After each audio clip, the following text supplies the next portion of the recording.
Bom, continuando, a gente tem a guia de rede que eu já expandi aqui embaixo. E ela serve basicamente para te fornecer informações sobre a sua rede e o seu adaptador de rede. A maioria dessas opções aqui são bem inúteis, tá bom? A mais importante é essa daqui chamada rede do Windows, onde você obtém informações sobre o seu adaptador de rede, que no meu caso é da Realtek. Então aqui eu tenho o seu nome principal, o tipo de interface, que é Ethernet, que é aquela porta de rede padrão, né? Tem o endereço do hardware, que é a mesma coisa que endereço MAC. Tem o nome da conexão, a sua velocidade, a taxa do MTU, a quantidade de bytes recebidos e enviados. Isso aqui no caso no período em que o computador ficou ligado, tá bom? Temos aqui embaixo o endereço IP da máquina, a sua máscara de subrede, o gateway, o DHCP, o DNS e assim por diante. Então, se você quiser obter informações da sua rede sem precisar acessar as opções de rede do Windows, você pode fazer isso por aqui. Aqui a gente tem basicamente a mesma coisa. Essas demais opções aqui são irrelevantes, tá bom? Essa daqui é a mais importante. Logo em seguida temos a guia do DirectX. Aqui a gente obtém informações detalhadas sobre os arquivos do DirectX instalados na máquina. No caso, os arquivos DLL. Meio irrelevante isso aqui, tá bom, galera? Aqui você obtém detalhes sobre o driver do DirectX, o driver de vídeo e de som, assim como a lista de recursos suportados pelo mesmo. Tá certo? Isso aqui são informações mais nerds para quem trabalha com programação em placa de vídeo, programação para jogos, utilizando alguma API do DirectX. Então aqui você pode obter detalhes sobre os seus recursos, a sua versão, as dimensões de textura e assim por diante, tá certo? O que você tem que prestar atenção aqui dentro é nessa parte chamada suporte de hardware para o DirectX, que vai informar qual versão máxima que essa placa de vídeo suporta. Como eu falei, eu utilizo uma placa de vídeo onboard ATI Radeon 3000 Graphics e ela suporta no máximo o DirectX 10. Só que eu tenho instalado 12, que é incompatível com ela, tá bom? Aqui em dispositivos de hardware, você tem basicamente uma lista completa de todos os drivers de dispositivos do Windows. Quando eu falo de dispositivos, inclui-se nisso os dispositivos que você conecta na porta USB, né, como mouse, teclados, mousepad, joysticks, impressoras e assim por diante. Então, clicando aqui em dispositivos do Windows, você tem acesso a basicamente as mesmas opções que você acessa quando abre o gerenciador de dispositivos, tá bom? É a mesma coisa, só que aqui não tem como acessar as propriedades de um dispositivo, por exemplo, o adaptador de rede. Só tem como você monitorar os detalhes de cada dispositivo. Então, se eu quiser visualizar os detalhes da minha placa de rede da Realtek, basta selecioná-la aqui na lista e aqui embaixo tem informações detalhadas sobre o driver do dispositivo, o seu nome, a data do controlador, ou seja, da sua última versão, a marca e assim por diante, tá bom? A mesma coisa com as demais opções. Adaptador de vídeo, então tem informações detalhadas aqui sobre o driver da minha placa de vídeo. Meu mouse da Logitech, a mesma coisa, tem o nome da marca e o modelo do meu mouse, que é o G300, a data de lançamento do driver, a versão do driver, a marca e assim por diante. Daí aqui embaixo, como de costume, a gente tem alguns atalhos. Atalho para acessar a página oficial da fabricante, que no caso é a Logitech. Tá bom? Então você pode pesquisar ali diretamente pelo modelo do seu mouse e baixar algum driver atualizado para o mesmo. Então sem muito segredo aqui. Daí aqui temos mais algumas opções: dispositivos físicos, dispositivos PCI, dispositivos USBs. Essas duas aqui de cima são irrelevantes, tá bom? A mais importante aqui é essa opção chamada dispositivos USBs, onde você tem uma lista com os controladores USBs. Eu tenho 1.0, 2.0 e 3.0, tá bom? Então aqui ele informa o status da porta, dispositivo não conectado, e qual que está sendo utilizado. Então na porta 2 eu tenho o meu mouse da Logitech conectado, certo? Só um exemplo. Daí mais uma vez, selecionando cada uma dessas opções, você obtém detalhes aqui embaixo. Isso aqui são informações mais específicas para quem trabalha com manutenção de hardware no Windows 10, né? E precisa obter informações específicas sobre um controlador da placa-mãe, como por exemplo a sua versão, certo? Então aqui você pode obter detalhes sobre esses controladores, controladores USBs, tá bom? O controlador das portas PCI, a largura de banda de cada controlador, a frequência do controlador PCI, certo? dispositivos de entrada. Aqui ele vai listar para você os dispositivos de entrada, que são por padrão o mouse e o teclado. Então aqui eu tenho mais uma vez o meu mouse da Logitech e o meu teclado, que é um teclado japonês, padrão japonês. O layout do teclado é português Brasil ABNT2 e mais algumas informações específicas sobre o teclado.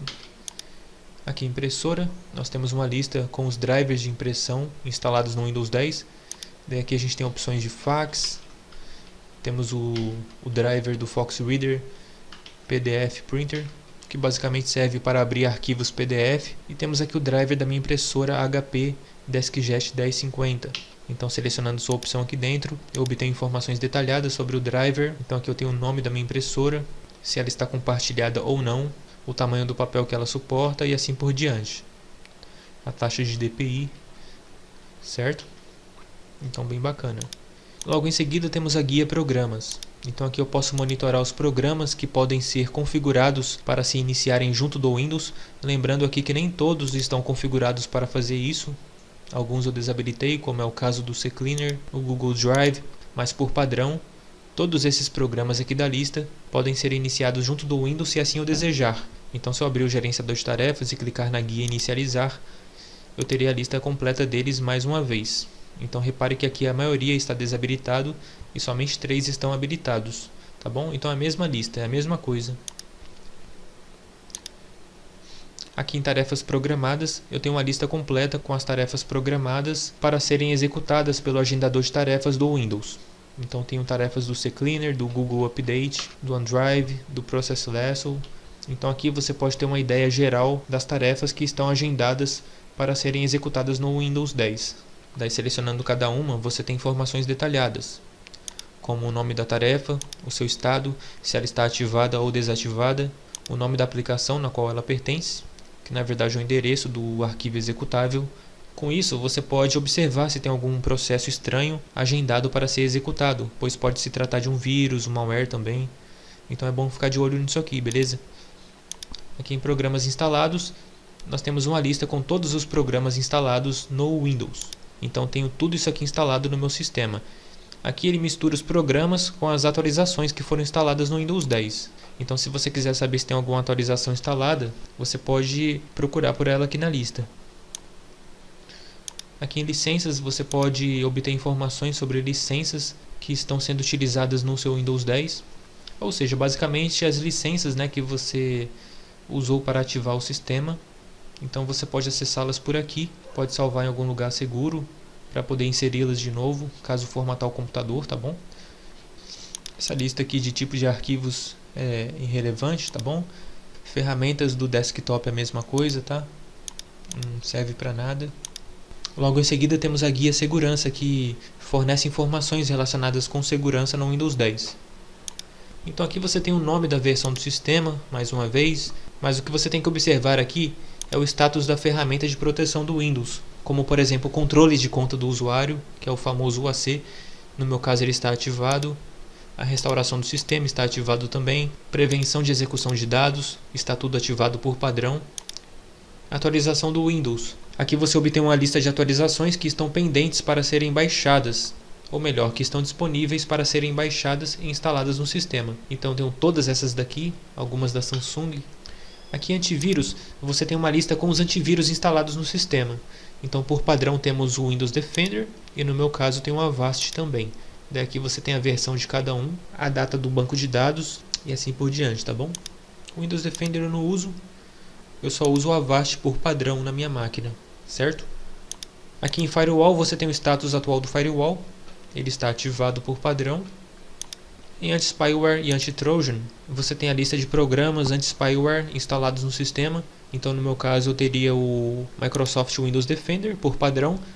E tenho também o Malwarebytes, que eu rodo de vez em quando, né, ocasionalmente, geralmente uma vez por semana.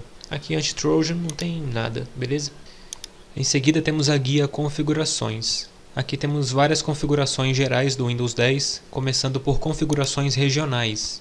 Essa página oferece uma visão geral das configurações regionais do seu Windows, como por exemplo, o fuso horário configurado, o idioma configurado, que no meu caso é português brasileiro, o fuso horário é -3, que é o de Brasília, a moeda configurada, que é o real, o país configurado, que é o Brasil, obviamente, Daqui embaixo você tem o formato de data disponível, o formato das horas, data curto, data longo, tá bom? Tudo isso aqui você personaliza no painel configurações, dentro da guia hora e idioma.